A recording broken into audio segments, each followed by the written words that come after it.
بهترین نعمت سلامتی است، اما بیشتری ما به قدر سلامتی نمی رسیم. همین چند لحظه قبل، چند ساعت پیش، خودی همین روز من از هوش رفته بودم. بیهوش بودم. هوشم بود اما هیچ چیز یاد ندارم. سرم رو برداشته نمی توانستم. دیگه با زندگی انایه گفتن. وقتی که به هوش اومدم گفتن آیا یاد داری چی گفتی؟ حیران شدم. گفتم شاید یکون گپی بیزاید نزده باشم. چی گفتم؟ گفتم فقط الله گفتی. فقط یا الله گفتی. کمکک ایستادم. از خودم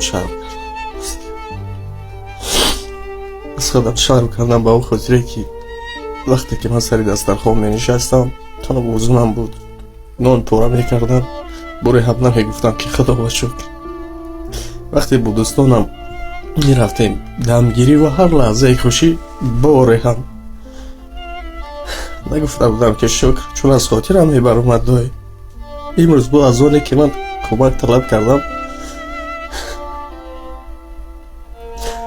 خب بس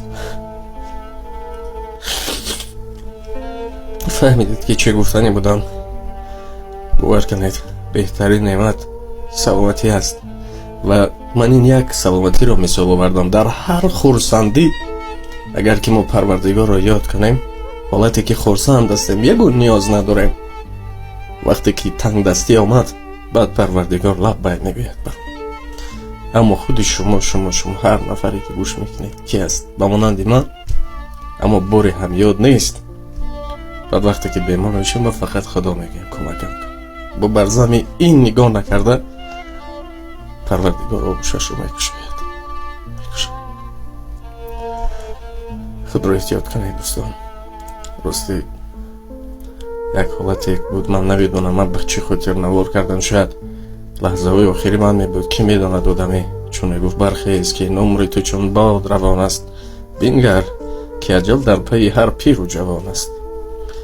با گریم صفا بکن آیده دل را، تا کی همه دوای تو از روی زبان است.